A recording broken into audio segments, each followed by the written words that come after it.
दूषित पानी पीने से 200 से अधिक लोग अस्वस्थ हुए हैं। नांदेड़ शहर से सटे नेरली गांव के सैकड़ों नागरिकों को शहर के प्राइवेट और सरकारी अस्पतालों में उपचार के लिए भर्ती किया गया है। शुक्रवार 27 सितंबर की मध्य रात्रि ये घटना सामने आई है।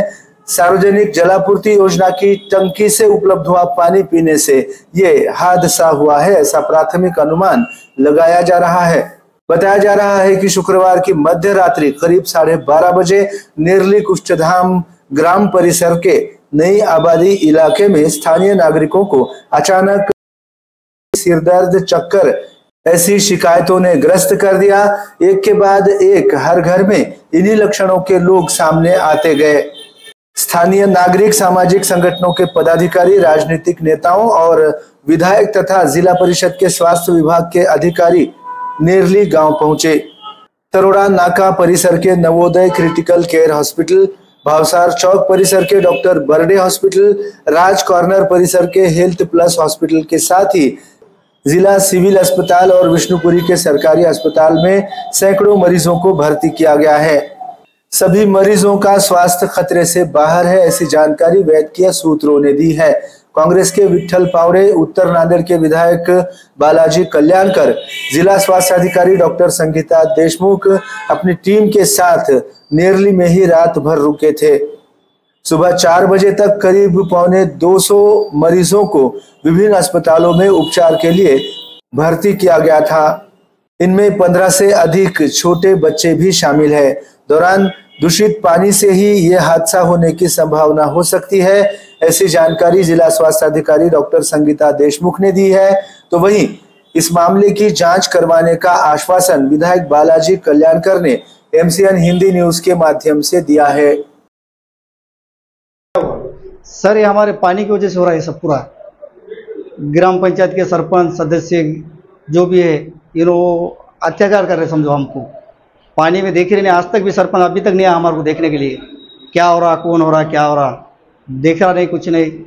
पानी की वजह से हमारा इतने 100 आदमी का उल्टियाँ और संडास चालू हो गए, ऐसा होगा उनको टाकी के पानी से। और हमारा सरपंच 4 साल के बाद टाकी धोया सर, अभी तक धोया भी नहीं। 4 साल पहले धोया था, हम विरोध कर रहे थे जब धोया था, अभी तक धोया भी नहीं टाकी उन्हें। जैसी की टाकी वैसी है अभी भी।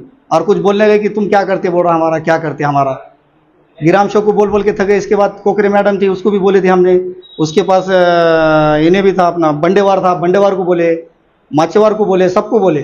तो उन्होंने माचेवार के टाइम में ग्राम पंचायत की टाकी धोया लिए सब, जब के पीरियड में। आज देखो 100 लोग आज घर के एक घर के आदमी 5-5 आदमी आए और मरने को हो गया ले लोग आए। तुम तो देख रहे अभी 200 तो अभी तो यहाँ 40 है, बल्डे साहब के वहाँ 10-12 है, सरकारी दवाखाने में 10-20 है, और वहाँ से ये चिचा मेडिकल है, वहाँ एक 10-12 है, और सरकारी दवाखाने में है।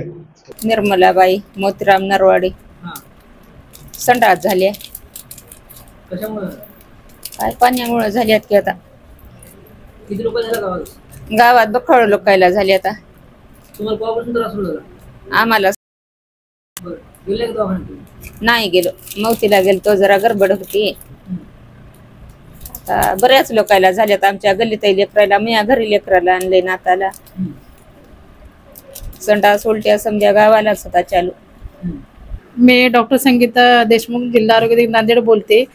नेरले हे गाव आपल्या निळा PSC खाली आहे। त्याच्यामध्ये आपली 3200 लोकसंख्या आहे।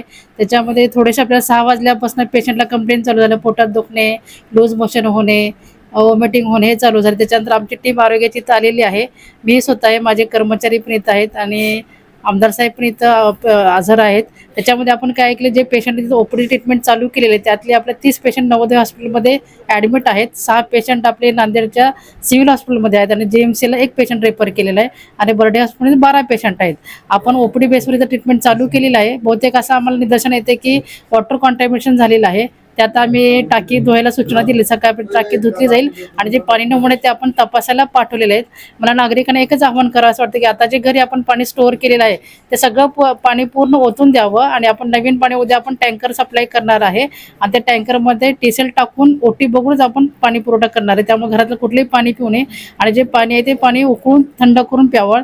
त्याच्यामध्ये आपल्याला काय सांगितलं की जे ज्यांना काही त्रास वाटते त्यांनी आमच्याकडे यावं। इथून आम्ही 108च्या गाड्या पण 6 गाड्या बोलवल्या आहेत आणि इथून आम्ही ते पेशंट रेफर करत आहोत. फक्त नागरिकांनी आपल्याला ओपीडी आमच्या दवाखान्यात यावं आणि आमच्याशी संपर्क करावा एवढंच आम्ही.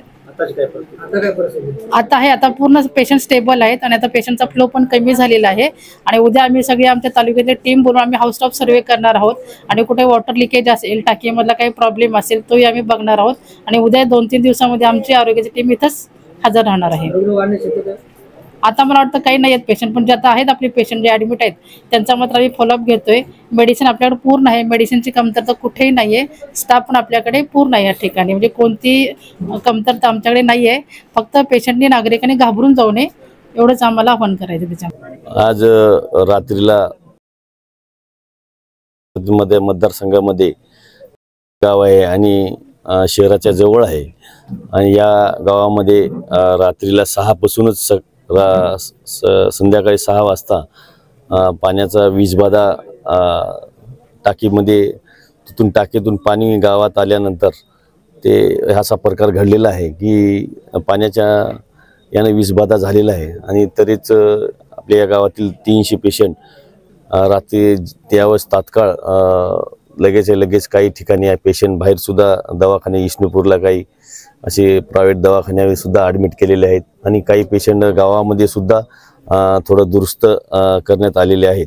तरी थोडं लक्ष ठेवून आम्ही सर्वजण पदाधिकारी सर्व या गोष्टीवर लक्ष ठेवून मी इथं स्वतः आहे आणि जे प्रकार घडलेला आहे तात्काळ याची चौकशी करण्यात येईल. कलेक्टर साहेबाला उद्या सांगणार आहे की कशामुळे घडलं, काय नाही, काय अडचण, कोणी याच्यात दोषी असेल तर त्याच्यावर कारवाई करण्यात येईल. अजिबात काळजी करायचं काम नाही, कारण हे आवश्यक आहे. अशा गोष्टी होऊ नये. मात्र वीजबाधा कशामुळे झाला, काय नाही, हे प्रकार लवकर 1-2 दिवसात लक्षात येईल.